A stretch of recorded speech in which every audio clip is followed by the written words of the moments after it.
Peki ya size bir efsanenin hem de tüyler ürpertici bir efsanenin resmi bir polis raporuna girdiğini söylesem? Bugün Michigan ormanlarının derinliklerinden gelen ve bir kanun görevlisinin yeminli ifadesiyle kayıtlara geçen o akıl almaz karşılaşmayı inceliyoruz. Michigan Dogman vakasını. Bazen öyle anlar olur ki, bildiğiniz her şey bir anda tepetaklak olur. Gerçeklik dediğimiz o ince perde aralanır.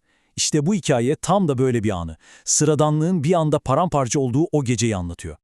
Her şey aslında son derece sıradan bir gecede başlıyor. Hani bir polis memuru için olaysız geçmesi beklenen rutin bir devriye düşünün. Ama o gece hiçbir şey beklendiği gibi gitmeyecekti. Düşünün, yollar sakin, etraf sessiz. Bir polis memuru için belki de yüzlerce kez yaşadığı olaysız geçen bir gece gibiydi her şey. Ama o gecenin bir farkı vardı. Hem de hayal bile edemeyeceği kadar büyük bir fark. Peki bu olayı duyduğumuz onca kamp ateşi hikayesinden ayıran ne? Asıl kilit nokta ne? Cevap, tanığın kimliğinde gizli.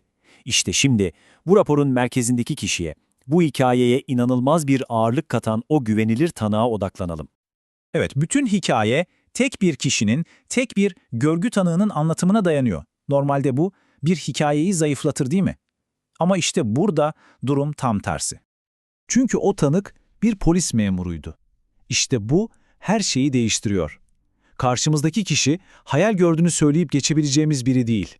Soğukkanlılığını korumak ve gördüklerini en ince detayına kadar doğru bir şekilde raporlamak için eğitim almış bir kanun görevlisi.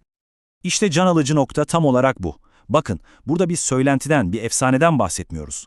Elimizdeki bilgi bir görevlinin kaleminden çıkmış resmi bir kayda dayanıyor. Bu da olaya bambaşka, çok daha ciddi bir boyut katıyor. Elimizde ne var? Sıradan bir devriye ve son derece güvenilir bir tanık. Her şey normal seyrindeyken gecenin o derin sessizliğini bir anda yırtan o ana geliyoruz. Karanlığın içindeki o figürle yüzleşme zamanı. Düşünsenize, bir memurun o ana kadar kariyeri boyunca karşılaştığı hiçbir şeye benzemeyen ne olabilir ki? Bu sorunun cevabı gerçekten de insanın algı sınırlarını zorlayacak türden. Ve o anda sessizlik beklenmedik bir hareketle bozuluyor. Devriye aracının farları zifiri karanlıktan aniden çıkan bir silüeti aydınlatıyor.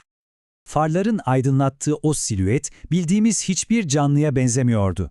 Memurun raporuna yazdığı detaylar olayı daha da şok edici bir hale getiriyor. Çünkü gördüğü şey ne tam olarak bir insandı ne de tam olarak bir kurt. Rapordaki ilk şok edici detay boyu. Tam 2 metre. Ortalama bir insandan çok daha uzun, heybetli, hatta düpedüz korkutucu bir varlıktan bahsediyoruz. Memurun tarifi gerçekten akıl almaz. Bu varlık iki ayağı üzerinde tıpkı bir insan gibi duruyormuş. Gövdesi de insansı bir yapıdaymış. Ama kafası ve genel görünüşü tamamen bir kurda aitmiş. Yani iki farklı türün son derece rahatsız edici, tuhaf bir birleşimi gibi. Bu tarif bizi doğrudan tek bir yere götürüyor. Bir insan-kurt melezi. Bu, kriptozoolojiyle ilgilenenlerin yıllardır fısıltıyla konuştuğu o meşhur Michigan Dogman efsanesinin bir polis memurunun gözleri önünde ete kemiğe bürünmüş haliydi resmen. Şöyle bir toparlayalım. Elimizdeki temel bilgiler ne? Kaynağımız Ulusal Kriptit Derneği, tanığımız görev başındaki bir polis memuru, olay yeri Michigan ve gözlemlenen şey tarifi imkansız bir yaratık. Ve işte bu noktada sizi şu soruyla baş başa bırakmak istiyorum. Tanık bir kanun görevlisi olduğunda bir hikayeden ne anlam çıkarmalıyız? Yani düşünün, yalan söylemek için hiçbir nedeni olmayan, hatta tam tersine böyle bir raporla kariyerini riske atabilecek eğitimli bir gözlemci neden böyle bir şey anlatsın ki?